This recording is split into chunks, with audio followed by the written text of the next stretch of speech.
घड़घड़ाहट, एक आसमान फाड़ देने वाली गूंज ने आकाश को कंपा दिया। विशाल ड्रैगन भगवान की चीखें पूरे पैतृक ड्रैगन पहाड़ों में गूंज उठीं। ये भारी ताकत और तबाही की आवाज थी। उस राक्षस जानवर ने अपने ही बेटे को मार डाला, फिर भी वह झिंझका नहीं। उसे कोई दुख नहीं हुआ। वह बस घूमा। उसका विशाल शरीर हैरानी भरी तेजी से हिला और ध्रुव की तरफ लौट आया और विशाल कृलिन भगवान के साथ मिल गया।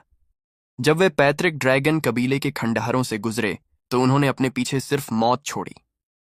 जो लोग अभी भी जिंदा थे, आखिरी बचे हुए ड्रैगन, वे बस लाचारी में देखते रहे। उनकी दुनिया ही उजड़ गई थी।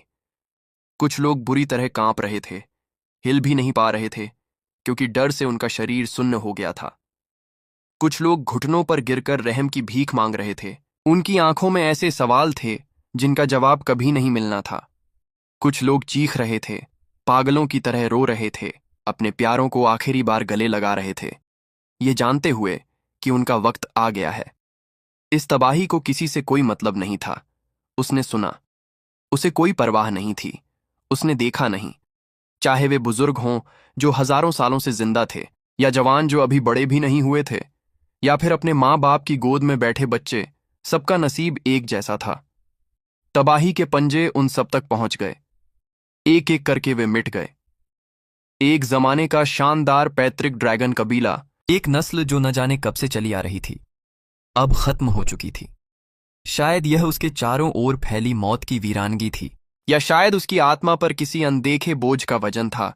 लेकिन ध्रुव ने अपनी आंखें बंद कर लीं। उसने कत्लेआम को नहीं रोका। उसने किसी को छोड़ने का हुक्म नहीं दिया। उसने इसे बस चलने दिया। अथाह जानवरों को सब कुछ तबाह करने दिया। यह दया नहीं थी, यह कोई अफसोस नहीं था, यह एक जुर्म था। यह जुर्म का एहसास भी नहीं था। और फिर भी उसने अपनी आंखें बंद कर लीं। उसके हाथ बहुत पहले से ही खून से रंगे हुए थे। जलते हुए स्वर्ग कबीले से लेकर ताकतवर तलवारों के इलाके तक, उत्तरी दिव्य क्षेत्र के बीच के खंडहरों तक, गहरे समुद्र के देव क्षेत्र तक, और उसके बाद हुई तबाही तक। ध्रुव ने जितने लोगों को मारा था उनकी गिनती करना भी मुश्किल था। और फिर भी उसने अपनी आंखें बंद करना ही चुना।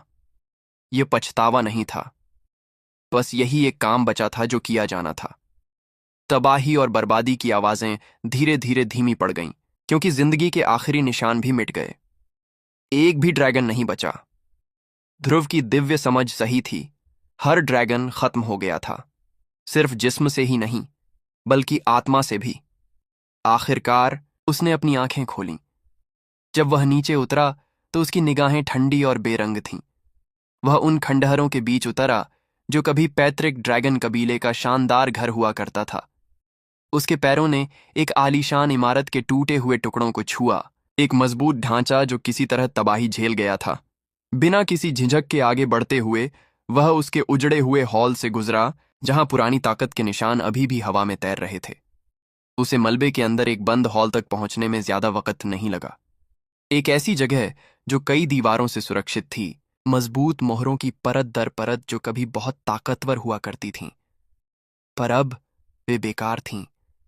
इस तरह की रुकावटें अपने आप को बनाए रखने के लिए आत्मा के टुकड़ों पर टिकी होती हैं।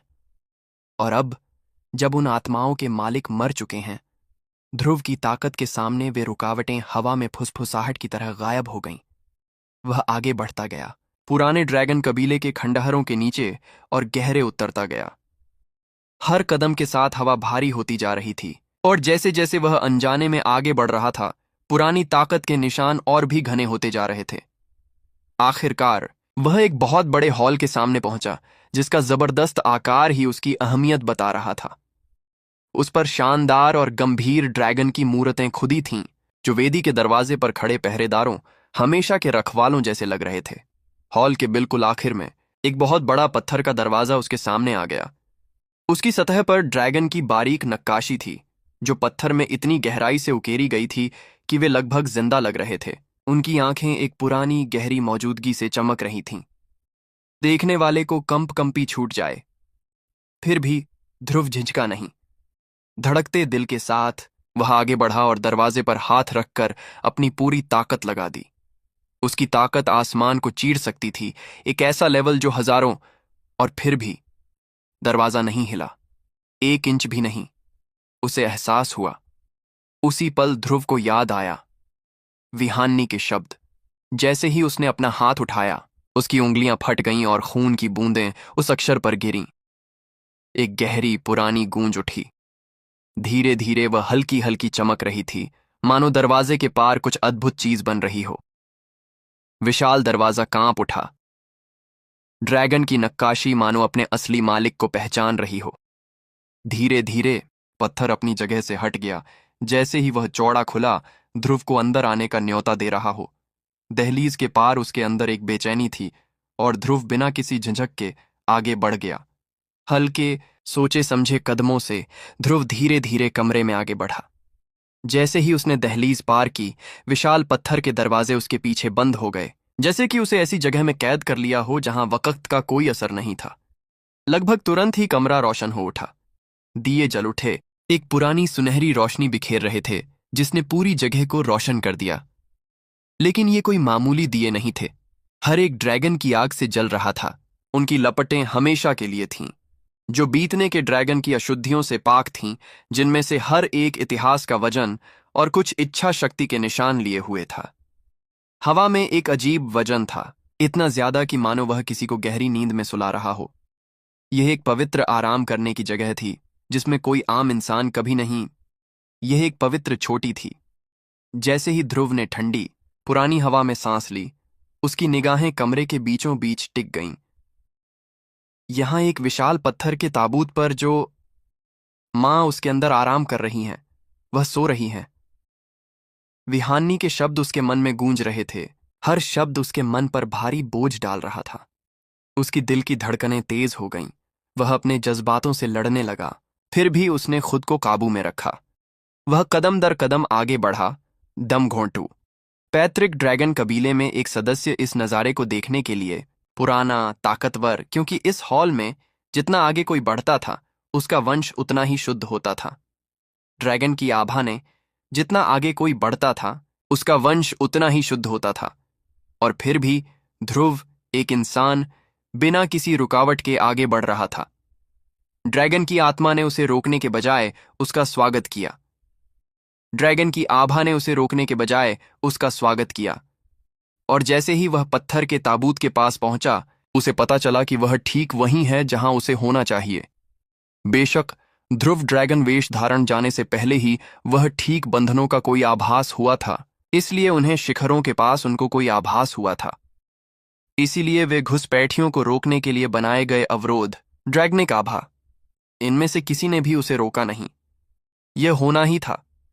उस वक्त जब विहान्नी बिना किसी रुकावट के अंदर आ गई थी, तो इसने ड्रैगन लॉर्ड और ग्रैंड एल्डर दोनों को अंदर तक हिला दिया था। ऐसा कारनामा जो केवल ड्रैगन वेश के लोगों के लिए ही मुमकिन है। कुछ ऐसा था जिसे वे समझ नहीं पा रहे थे, लेकिन वे अंत में अकेली रह गई। और जैसे ही वह आगे बढ़ी, उसकी रक्षा करने वाला कोई नहीं था, और इसीलिए उन्होंने उसका फायदा उठाया था। लेकिन ध्रुव विहान्नी नहीं था, और अब पैतृक ड्रैगन कबीला अब और नहीं रहा। बिना हिले डुले ध्रुव विशाल पत्थर के ताबूत के सामने पहुंचा। उसकी मौजूदगी चारों ओर के माहौल पर हावी हो रही थी। अपना हाथ उठाकर उसने धीरे से गहरी ऊर्जा का प्रवाह छोड़ा और उसने ताबूत के ढक्कन के चारों ओर लपेट दिया। रंबल, एक गहरी पुरानी कंपन के साथ विशाल ढक्कन ऊपर उठने लगा। जैसे ही वह हिला, उसके भीतर से एक बेहद ताकतवर आभा फूट पड़ी, जो पुरानी ऊर्जा की लहर की तरह बाहर निकली। ध्रुव स्थिर खड़ा रहा और उस शक्ति को अपने ऊपर बहने दिया। उसके चेहरे पर कोई भाव नहीं था, क्योंकि वह सब कुछ समझ रहा था जो कभी छिपा हुआ था। उस वक्त जब वह पहली बार शेनशी से मिला था, उसकी आत्मा पूरी तरह से बंद हो चुकी थी। उसकी सच्ची साथी, दुनिया से छुपी उसकी मौजूदगी, यह सब सावधानी से काबू किया गया था, दुनिया से छिपाया गया था। इस कारण उसे कभी पता नहीं चला, कभी समझ नहीं आया कि वह कौन थी। पूरी तरह से अनजान रहा, दुनिया से ही नहीं। जब तक सामने पत्थर के ताबूत से बेकाबू तो कोई शक नहीं रहा था। वह दिव्य थीं। वह मौजूदा दुनिया से परे, किसी ऐसी चीज से परे जिसका अस्तित्व होना चाहिए। ध्रुव का ड्रैगन वेश भले ही पुराने ड्रैगन देवता की रीढ़ से पैदा हुआ हो, आखिर में उसे दिया गया था। उसका शरीर उसके साथ ढल गया, जिसने आखिर में उसका अपना ड्रैगन वेश बनाने में मदद की। लेकिन असली पुराने ड्रैगन की तुलना में यह कुछ भी नहीं था। किसी भी जिंदा ड्रैगन भगवान की तुलना में शुद्ध और बेहतर। शेनशी की तुलना में यह कुछ भी नहीं था। उसकी ड्रैगन वाली आभा में उसकी अपनी आभा से कहीं ज्यादा थी। यह पुरानी, भारी और पक्की आभा, एक ऐसा वजूद जिसे ध्रुव भी अपनी ताकत के बावजूद अभी सही मायने में समझ सका था। ध्रुव धीरे धीरे तैरता हुआ, उसकी हरकतें खामोश थीं, लगभग इज्जत से भरी। जैसे ही वह विशाल पत्थर के ताबूत के पास पहुंचा, एक ऐसी आकृति जिसके अंदर वह शांति से लेटी हुई दिखाई दे रही थी। ढक्कन पूरी तरह खुल चुका था, जिससे उसके अंदर दिन रात से लाल आकृति दिखाई दे रही थी। एक आकृति जो उसके सपनों में आती थी। एक ऐसा इंसान जिसके पास उन्हें, क्योंकि वह अजीब हंसी वाली कविता लिखती थी जिन्हें वे पसंद नहीं थे, क्योंकि उनके पास उन्हें।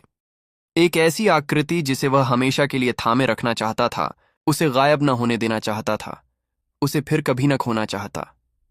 शेनशी। उसकी सुंदरता उतनी ही मासूम, उतनी ही दुनिया से परे थी जितनी उस दिन जब उसने पहली बार उसका असली चेहरा और शरीर देखा था। विशाल ताबूत में लेटी, धीरे धीरे कोई असर नहीं हुआ। उसका शरीर अंतहीन नींद में सो गई हो, वहां लेटी रही। वक्त का कोई असर नहीं हुआ, मानो वह गहरी अंतहीन नींद में सो गई हो। उसका चेहरा शांत था, उसकी सांसें थम गईं। उसका दिल इतना धीमा हो गया था कि वह कांपते हुए हाथ से उसे छूने से पहले ही, कांपते हुए हाथ से उसे छूने से पहले ही उसकी उंगलियां उसके नाजुक चीनी मिट्टी जैसे गालों को छू रही थीं। वह गर्म थी, गर्म, फिर भी पूरी तरह बेजान। अपने सारे ज्ञान के साथ, सालों से सीखी गई गहरी महारत के साथ, अपनी आत्मिक शक्ति के मौजूदा लेवल के साथ, यहां तक कि ड्रीमर दिव्य कलाओं को उसकी पूरी हद तक बढ़ाने के देने के साथ, वह उसकी आत्मा को महसूस नहीं कर सका। वहां कुछ भी नहीं था। ऐसा लग रहा था जैसे उसका वजूद ही खत्म हो गया हो। उसकी सांसें अटक गईं, उसकी उंगलियां थोड़ी कांप गईं, छोड़ने को तैयार नहीं, इस सच्चाई का वजन समझने से इनकार। और तब छोटी सी एक आवाज, कोमल, दूर की, जानी पहचानी, लीसू। लीसू, तुम जाग गई हो। ध्रुव की आवाज हैरानी और उम्मीद से भरी हुई थी, क्योंकि उसने अपनी आत्मा में उसकी मौजूदगी को महसूस किया।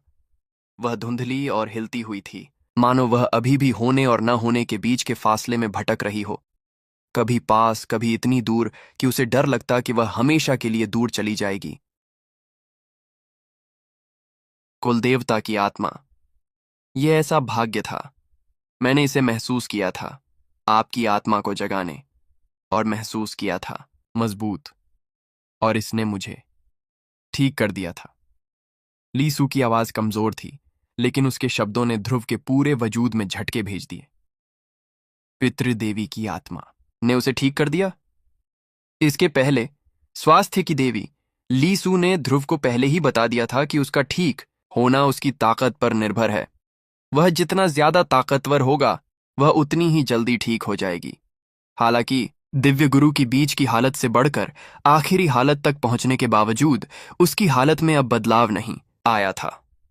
फिर भी अब उसने कुछ बिल्कुल अलग बात कही थी। अपनी कुलदेवी की आत्मा और ज्यादा मजबूत हो गई थी। अपने सारे तजुर्बे के बावजूद ध्रुव भी पल भर के लिए चौंक गया। उसने अपनी आत्मा में अपनी कुलदेवी की आत्मा को महसूस नहीं किया था, न ही उसने सक्रिय रूप से पितृदेवी से जुड़ी कोई साधना की थी। लेकिन उसकी आत्मा ठीक थी।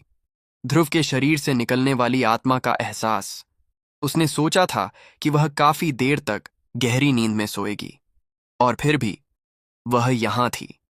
उसकी आत्मा में उसकी उम्मीद से कहीं ज्यादा तेजी से सुधार हुआ।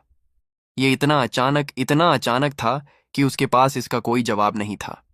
ध्रुव अभी भी अपनी भावनाओं के तूफान में फंसा हुआ था। शुरू में तो अपनी कामयाबी के बारे में पूरी तरह आश्वस्त नहीं था, लेकिन अब जब उसका मन शांत हो गया था, उसकी अपनी इंद्रियां बढ़ गईं। उसकी साधना का स्तर शक्तिशाली हो गया था। बेशक उसने अपनी शक्ति बढ़ गई थी, शरीर पर फैलना काफी।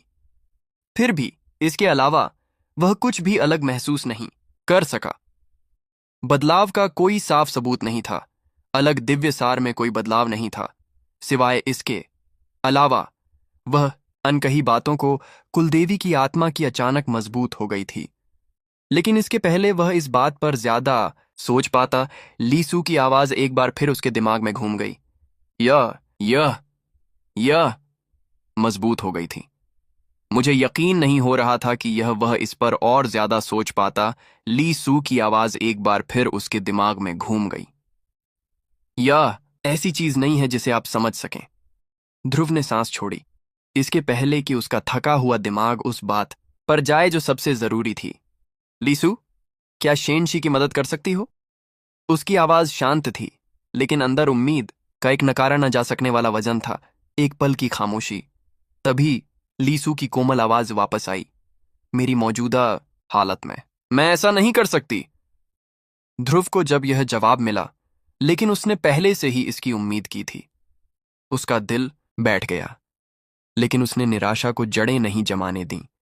हालांकि जैसे ही वह इसके बारे में सोचने लगा, लीसू के अगले शब्दों ने उसकी आत्मा में झकझोर दिया।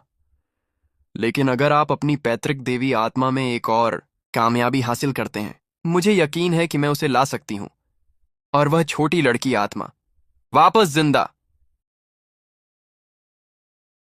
मुझे यकीन है कि मैं उसे ला सकती हूं, और वह छोटी लड़की आत्मा वापस जिंदा। ध्रुव का दिमाग फट गया। उसकी सांस गले में अटक गई। उसका शरीर मानो बिजली से प्रभावित हो गया हो। उन्हें दोबारा जिंदा करें। सिर्फ शेनशी ही नहीं, बल्कि लिंगेर भी। उसकी उंगलियां हल्की सी कांप रही थीं। उसका दिल अविश्वसनीय सच्ची भावना से धड़क रहा था। एक मौका, एक असली मौका, जो नामुमकिन था, वह सच में किया जा सकता था। ध्रुव की भौहें फड़क उठीं और उसका दिल सीने में बेकाबू होकर धड़क रहा था। लीसू के शब्दों ने उसे आशा दी थी, सच्ची पक्की आशा। यह केवल खोखला दिलासा या अंधविश्वास नहीं था, यह एक पक्का भरोसा था। अगर उसने कहा कि वह यह कर सकती है, तो वह यह कर सकती है। शेनशी, लंबे वक्त तक रहने वाली, दोनों वापस लौट सकते हैं। तो जल्दी करो और आगे बढ़ो। लीसू की आवाज उसके मन में गूंज रही थी, उसे आगे बढ़ने के लिए कह रही थी। फिर भी जैसे जैसे वह बोलती गई, उसकी मौजूदगी और दूर होती गई। उसकी आवाज धीमी और कमजोर होती गई, मानो थकान उसे फिर से घेर रही हो। लीसू, ध्रुव ने उसे पुकारा। उसकी आवाज में जल्दी थी, लेकिन कोई जवाब नहीं आया। अगली बात जो उसने जानी वह यह कि उसकी चेतना बदल गई, और पलक झपकते ही उसने और पैतृक देवता के सब कुछ घेर लिया। उसकी आत्मा को एक चमकदार पवित्र क्षेत्र अंधकार के सब कुछ घेर लिया। उसकी आत्मा को डाला, और अंधकार ने सब कुछ सोख लिया। यह एक अनोखी ऊर्जा थी जो किसी भी चीज से अलग थी। वह, मास्टर देखो, बड़ी सफेद बहन अभी भी है। एक खुशमिजाज आवाज ने उसे घबराहट से बाहर निकाला। होंगेर। वह दौड़कर उसके पास आई। उसकी आंखें उत्साह से बड़ी हो गई थीं, और वह उस चमकदार चिंगारी को इशारा कर रही थी जो अभी भी खतरे की फैली हुई थी। यूं आमतौर पर उसके पीछे पीछे चली गई थीं, क्योंकि वह धीरे धीरे धड़क रही थी। उसकी बैंगनी आंखें हैरानी से भरी हुई थीं। लीसू, वह ठीक हो रही थी। ध्रुव एक पल तक चुपचाप देखता रहा। उसका दिमाग अभी भी सब कुछ सोच रहा था। फिर कुछ देर बाद उसने सांस छोड़ी और बोला, उसे शायद अपने लिए वक्त चाहिए, उसे परेशान मत करो। उनके शब्दों में एक पक्कापन था जिसे होनगेर समझ गया। पीछे हटने से पहले उसने अपना सिर हिलाया, और इसके साथ ही ध्रुव बाहर की दुनिया में लौट आया। पुराने दमनकारी कमरे ने एक बार फिर उसका स्वागत किया। विशाल पत्थर के ताबूत के पास खड़े होकर ध्रुव ने उसमें बैठी खामोश महिला को देखा। वह महिला जिसकी रक्षा करने की कसम ली थी, वह महिला जिसे वह पहले भी एक बार नाकाम कर चुका था। उसका हाथ ताबूत की ठंडी सतह से टकराया। थोड़ा और इंतजार करो शेनशी, मैं तुम्हें जल्द ही घर ले आऊंगा। धीमे से लेकिन पक्के विश्वास के साथ वह बोला। आखिरी नजर के साथ ध्रुव हवा में उड़ गया। उसकी गहरी ऊर्जा उमड़ पड़ी, और उसने धीरे से ढक्कन बंद कर दिया।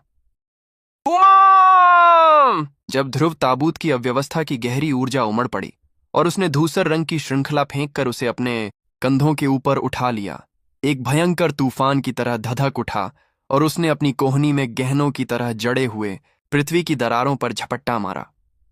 मलबे से अपनी शक्ति को उसने पत्थर के ताबूत को पुराने आराम करने की जगह से बाहर निकाला। खूनी अद्वैत शक्ति से उसने भूमि की गहराई से ताबूत को पुराने आराम करने की जगह से बाहर निकाला। वक़्त के साथ मकबरे की रक्षा करने वाली संरचनाओं ने तुरंत प्रतिक्रिया दी। उनकी गूंज कमरे में गूंज उठी। अनगिनत पीढ़ियों के निशान इस घुसपैठ का विरोध करने की बेकार कोशिश कर रहे थे। इस दुनिया की कोई भी ताकत या अतीत का कोई भी निशान ध्रुव की इच्छा शक्ति में बाधा नहीं डाल सकता। उसके नीचे की जमीन फट गई और मलबा उड़ गया और ताबूत अपनी नींव से अलग हो गया। जैसे ही आखिरी रुकावट खत्म हुई, एक पुराना गहरा संदूक उसके ऊपर आ गया, जिसके किनारे पर विशाल ड्रैगन को अपने साथ लेकर जहाज में चढ़ गया। पुराने गहरे संदूक के ऊपर वह विशाल ताबूत को अपने साथ लेकर जहाज में चढ़ गया। पुराने गहरे संदूक ने विशाल ताबूत को अपने साथ लेकर उसकी दुनिया उसकी आंखों के सामने अंतहीन रूप से फैली हुई थी। एक पल तक उसने खोज की। आखिरकार उसे वह मिल गया, एक अद्भुत बेदाग स्थान, फूलों का एक शांतिपूर्ण अंतहीन मैदान कृत्रिम हवा में धीरे धीरे झूम रहा है। वहां शांति, यह कब्र। धीरे से नीचे उतरते हुए ध्रुव ने विशाल ताबूत को नरम जमीन पर रख दिया, जिससे उसका वजन धरती में ढंसने लगा। आखिरकार बोलने से पहले उसकी निगाहें ताबूत की सतह पर टिकी रहीं। मैं अभी आपको मां से वापस नहीं मिला सकता, लेकिन मैं आपसे वादा करता हूं, चाहे कितना भी वक्त लगे, वह हिम्मत से भरी होंगी। उनकी आवाज स्थिर थी, पक्के इरादे से भरी हुई। धीरे धीरे ध्रुव पास खड़ी खामोश आकृति की ओर मुड़ा। उसका चेहरा एक ऐसी आकृति जिसका शरीर कठोर था और उसके जबड़े कसकर जकड़े हुए थे, क्योंकि वह अपने भीतर उमड़ती हुई भावनाओं से लड़ रहा था। कृपया अपनी नजरों को मुझ पर नजरों में मिलाएं। उसका चेहरा नरम पड़ गया। उसने अपनी नजरों से नजरें मिलाईं। उसका चेहरा नरम पड़ गया। वह हवा में कदम रखते हुए मुड़ा। जैसे ही पुराने गहरे संदूक का द्वार उसके पीछे झिलमिला उठा। एक क्षण बाद जैसे ही पुराने गहरे संदूक ने उस पवित्र स्थान की दुनिया को छोड़ा, उसकी पैतृक ड्रैगन कबीले की भूमि पर, आबाद रंज रहित भूमि पर प्रकट हुआ। जैसे ही वह ईश्वर रहित अगाधता की ओर बढ़ा, उसकी शक्ति की तरंगें और फैले हुए अंतहीन कोहरे वाले समुद्र की अथाह अव्यवस्थित शक्ति की ओर फैला हुआ, जो कभी जीवित प्राणी की तरह वह तेज आगे बढ़ा, अपने रास्ते में आने वाली हर चीज को निगलता हुआ पूरे क्षेत्र को अपनी घनी दमघोंटू उपस्थिति से भर दिया। यह भूमि, जो कभी ड्रैगन के लिए सुरक्षित जगह थी, पूरी तरह से निगल ली गई, एक कब्रिस्तान जिसे रसातल ने निगल लिया। ध्रुव और अथाह जानवर गायब हो गए। आखिरकार दुनिया को एक भयानक सच्चाई का पता चला। अंतहीन कोहरा, एक ऐसी शक्ति जो अनगिनत युगों से सीमित रही थी, एक बार फिर फैल गई। यह पैतृक ड्रैगन पर्वत श्रृंखला को निगल लिया, लेकिन इस बार इसने संपूर्ण पैतृक ड्रैगन पर्वत श्रृंखला को निगल लिया। जो कभी ड्रैगन की पवित्र भूमि थी, एक ऐसा स्थान जो अनादिकाल से बिना हिले खड़ा था, वह बिना किसी निशान के गायब हो गया। कोई खंडहर नहीं बचा, कोई भी लाश पीछे नहीं छोड़ी गई। केवल अंतहीन मंथन करता हुआ अथाह कोहरा, लगातार बाहर की ओर रेंगता हुआ, निगलता हुआ, नष्ट करता हुआ, पीटता हुआ, और इसके साथ ही पैतृक ड्रैगन कबीला भी समाप्त हो गया। ध्रुव का चेहरा भावहीन था, उसका मन शांत था, एक ऐसे सन्नाटे से भरा हुआ जिसमें सब कुछ समा गया था। यह एक ऐसी दुनिया थी जो सब कुछ खत्म कर देने वाली तेज हवा जैसी लग रही थी। हर तरफ बेजान, रूह को दबाने वाली एक खामोशी फैली थी, जो अनगिनत खून खराबे और तबाही में डूबी हुई थी। रसातल के हुक्म पर विशाल जानवर आगे बढ़ गए। उनके बड़े बड्ढे जिस्म उसे रौंदते और धकेलते हुए कोहरे में गायब हो गए। शायद यह उसके दिल में रसातल के खिलाफ गुस्से की वजह से था, या शायद कुछ और गहरा था। उसके अंदर कुछ बेचैनी थी। खालीपन में ध्रुव को अपनी चिड़चिड़ाहट बढ़ती हुई महसूस हो रही थी। और यह सन्नाटा उसके दिमाग को खाए जा रहा था। उसने धीरे से सांस छोड़ी। यह वह जगह नहीं थी जहां उसे होना चाहिए था। उसका जिस्म धुंधला हुआ और अगले ही पल वह पुराने गहरे संदूक की दुनिया में पहुंच गया। जैसे ही वह वहां पहुंचा, उसकी रूहानी समझ बाहर की ओर फैल गई और वह उसे खोजने लगा जिसे वह पहले से ही जानता था। कुछ ही पलों में उसने खुद को उस चट्टानी ताबूत की ओर खींचता हुआ पाया। जैसे ही उसने यह नजारा देखा, उसकी निगाहें थोड़ी नरम पड़ गईं। उसकी बेटी विहान्नी विशाल पत्थर के ताबूत के पास चुपचाप बैठी थी। उसके छोटे हाथ ताबूत की सतह पर टिके हुए थे। उसका सिर खामोशी से झुका हुआ था। कुछ ही दूरी पर जिया दूर खड़ी देख रही थी, पर पास आने की कोई कोशिश नहीं कर रही थी। उसकी मौजूदगी एक साए की तरह थी, खामोश, ठहरी हुई, हमेशा मौजूद, पर कभी दखल अंदाजी नहीं करती। कुछ पल के लिए ध्रुव ने अपनी आंखें बंद कर लीं।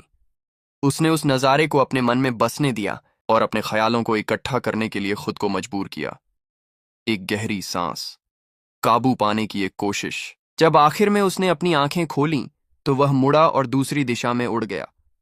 शायद ऐसा इसलिए था क्योंकि इतने लंबे समय से उसे खाए जा रहे सारे गुस्से, नफरत और अंधकार को जीवन की देवी से निकलने वाली गहरी रोशनी की ताकत ने साफ कर दिया था।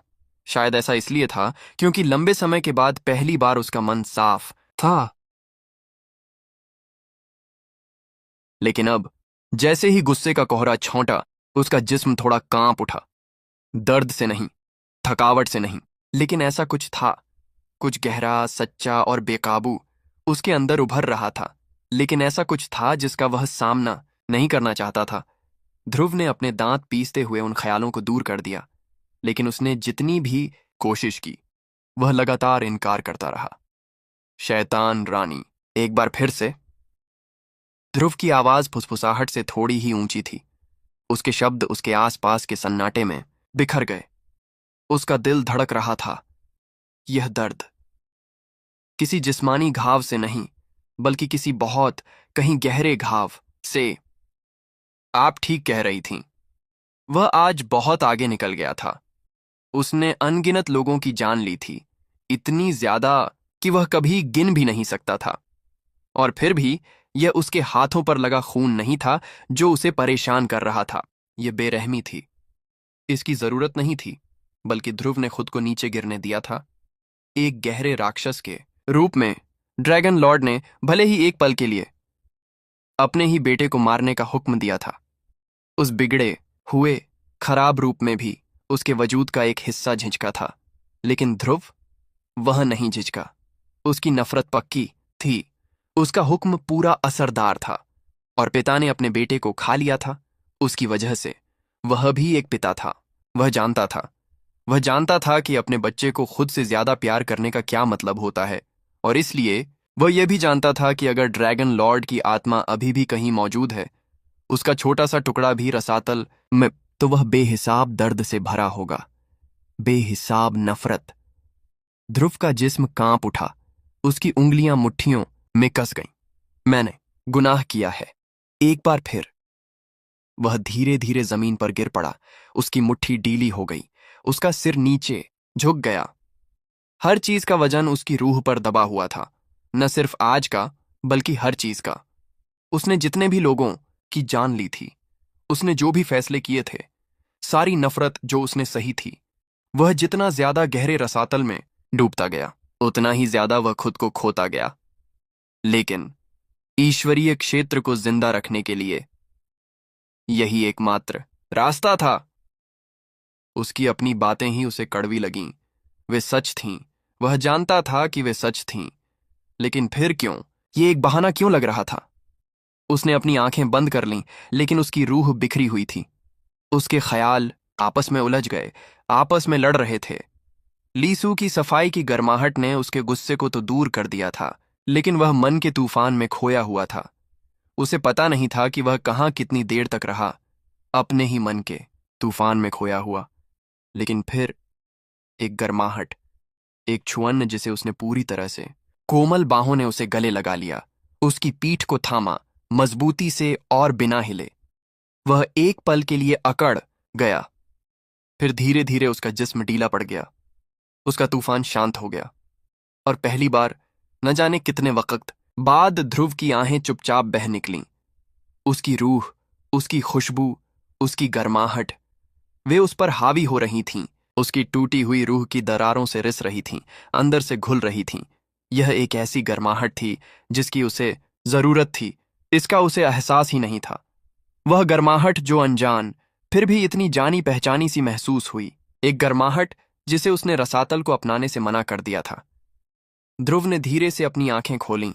उसकी सांस गहरी और कांपती हुई थी और उसने अपना सिर थोड़ा सा घुमाया। शुक्रिया, जिया। उसकी आवाज धीमी, खुरदरी और थकान से भरी थी, जिसका उसके जिस्म से कोई लेना देना नहीं था, बल्कि उसके दिल से सब कुछ जुड़ा था। उसके पीछे खड़ी औरत ने अपनी पकड़ ढीली नहीं की। वह एक पल के लिए चुप रही, मानो सोच समझकर अपने शब्द चुन रही हो। फिर उसकी आवाज आई, बिखरी हुई गहराई से एक शांत जगह पहुंच गई।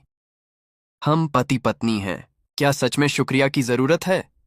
जिया की आवाज नरम थी, वह उसके कान के बहुत करीब थी। आंखें जो अब ध्रुव की आंखों में झांक रही थीं, वे वही आंखें थीं जिन्हें वह कभी जानती थीं।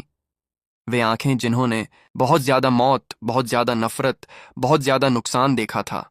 आंखें जो अंधकार और रसातल से मैली हो चुकी थीं, और फिर भी उस गहरे रसातल में कुछ अब भी बचा हुआ था, कुछ छिपा हुआ, कुछ ऐसा जो मिटने से इनकार करता है। यह एक हमेशा रहने वाला दर्द था। जिया ने कहा था कि खुद ध्रुव ने भी इसे मानने से इनकार कर दिया था, जिसे वे साफ साफ उसने इसे देखा, और इसीलिए उसने उसे जाने नहीं दिया। वह पीछे नहीं हटी, बल्कि उसने अपनी पकड़ और मजबूत कर ली और अपना माथा उसकी पीठ पर हल्के से दबा दिया।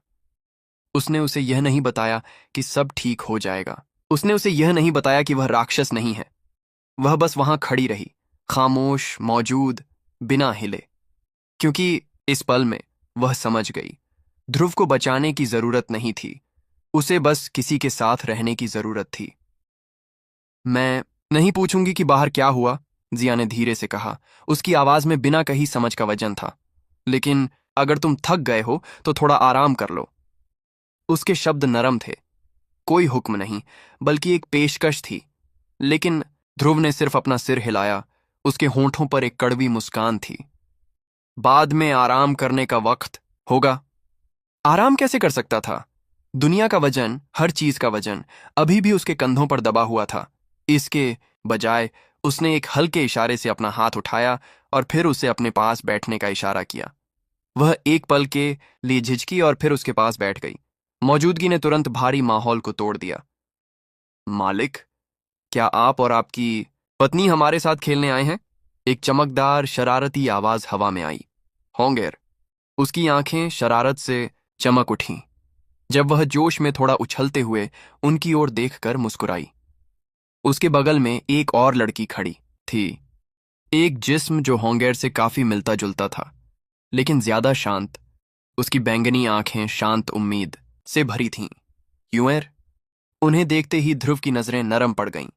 इतनी बिखरी हुई, इतनी बेरहम दुनिया में ये दोनों, ये मासूम बच्चों जैसे वजूद अंधकार से अछूते रहे। यूएर को बाहर ले जाओ और दुनिया की सैर कराओ, ध्रुव ने कहा। उसकी आवाज में एक अनोखी नरमी थी। स्काई पॉइजन पर्ल की दुनिया इस जगह जितनी खूबसूरत नहीं है, उनके लिए हमेशा के लिए उस जगह तक बंधे रहना अच्छा नहीं था। उन्हें दुनिया का तजुर्बा करने की जरूरत थी, एक ऐसी दुनिया जो जंग और कत्ल से भरी ना हो। ओह, होंगेर का चेहरा एकदम से मुरझा गया। उसका जोश गायब हो गया। चलो चलें। यूएर। उसने आह भरते हुए दूसरी लड़की का हाथ पकड़ लिया, लेकिन फिर जाने से पहले वह मुड़ी। मालिक शायद अपनी पत्नी के साथ रहना चाहता है। एक पल के लिए ध्रुव को खींच छड़ी और उसका दिमाग चकरा गया।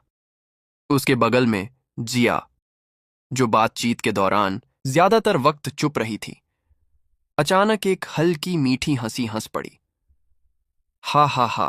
उसकी हल्की और पल भर की हंसी ने उसके अंदर गहरे में कुछ झकझोर दिया। बहुत वक्त हो गया था जब उसने उसे इस तरह हंसते हुए सुना था। ध्रुव ने उसे देखना चाहा था, आंखों में एक ऐसी गर्माहट आ गई जिसे ऐसा लगा जैसे वह फिर कभी नहीं देख पाएगा। और ऐसा पहली बार हुआ कि ऐसा लगा जैसे हमेशा के लिए वह फिर ये सोचना कि लिंगशी दोबारा जन्म लेने वाली देवदूत है। जिया ने धीरे से कहा। उसकी आवाज फुसफुसाहट से थोड़ी ही ऊंची थी क्योंकि वह ध्रुव से बातें कर रही थी। उसने ध्यान से सुना। जब उसने सब कुछ समझाया, वह सब कुछ जो उस दिन से हुआ जब उसने ईश्वरीय क्षेत्र छोड़ा और रसातल में उतर गई थी। और अब आखिर में उसे समझ आया। उसे बहुत राहत हुई। हालांकि रसातल उसकी सोच से कहीं ज्यादा खतरनाक था, लेकिन अंत में सब कुछ ठीक था। यहां तक कि चंद्रदेव क्षेत्र, जो पूरी तरह से तबाह हो गया था, का दोबारा निर्माण किया गया था। और यह जानकर इतने लंबे समय से उसके ऊपर जो भारी वजन था वह हल्का होने लगा। काफी वक्त बाद पहली बार ऐसा महसूस हुआ कि वह खुलकर सांस ले सकती है। और वो लड़की जिन्हू, उसने एक हल्की मुस्कान के साथ कहा, उसने अच्छा काम किया। हा हा हा हा हा। इसमें जिया की आंखें नम हो गईं। उसका चेहरा पुरानी यादों से भर गया जब उसने उस वफादार के बारे में सोचा। वह हमेशा वफादार रही है। लेकिन फेंक क्यों? उसकी आवाज धीमी हो गई, मानो उस फैसले का वजन अभी भी उसके मन में था। लेकिन मुझे खुशी है कि अब वह ठीक है। उसका मन अतीत की उन चीजों की ओर भटका जो उसने चंद्रदेव सम्राट के रूप में बिताए थे और जिन्होंने बिना टूटी वफादारी के साथ उसकी सेवा की। और अब ध्रुव के पास बैठकर इस दुनिया से इतनी दूर इस जगह पर उसने खुद को एक बार फिर उनके बारे में बात करते हुए पाया। लेकिन ये कीमती यादें थीं जो वक्त के साथ फीकी नहीं पड़ीं, पछतावे के रूप में नहीं। वे एक साथ बैठे, हर चीज के बारे में बात की, अपने बीते वक्त के बारे में, अपने सफर के बारे में और उन रास्तों के बारे में जिन पर वे अकेले चले थे। कभी कभी ध्रुव ने पहल की। उत्तरी दिव्य क्षेत्र में अपने वक्त को याद करते हुए जिया अपने तजुर्बे साझा करती और उसे बताती कि वह आखिर में दिव्य साम्राज्य कैसे बनी। उसने जो लड़ाइयां लड़ीं और खून और ताकत के साथ इतिहास में अपना नाम लिखा। माहौल चुपचाप था, जो बाहर की दुनिया से बिल्कुल अलग था। जिया अपनी बर्फीली सुंदरता के साथ मजबूत रही। जब वह ध्रुव को देखती तो उसकी आंखें गर्म थीं। यह वही जिया थी जिसे वह जानता था। वह दूर रहने वाली औरत नहीं जो कभी सम्राट थी। वह औरत नहीं जिसने कभी किस्मत की वजह से रिश्ता तोड़ लिया था, लेकिन वह सचमुच उसके पास लौट आई थी। आखिर में उसके दोबारा बोलने से पहले उनके बीच कुछ देर की खामोशी छा गई।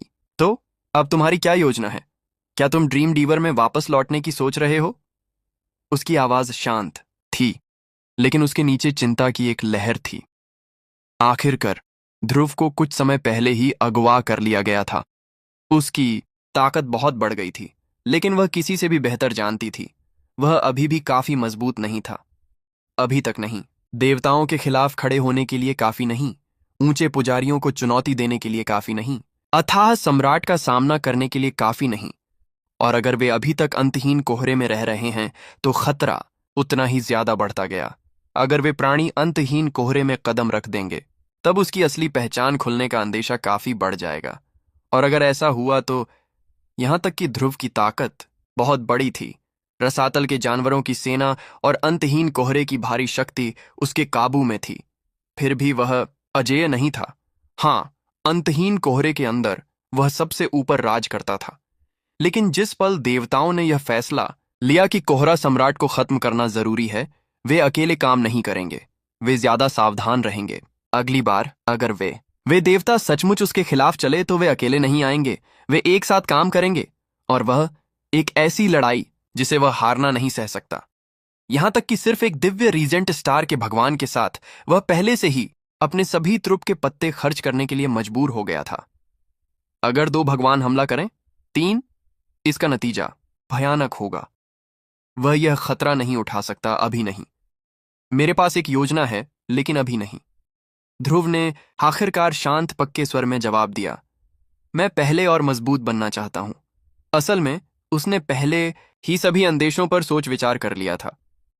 इतने कम वक्त में उसकी ताकत में भारी बढ़ोतरी हुई थी और सिर्फ यही बात शक पैदा करती है।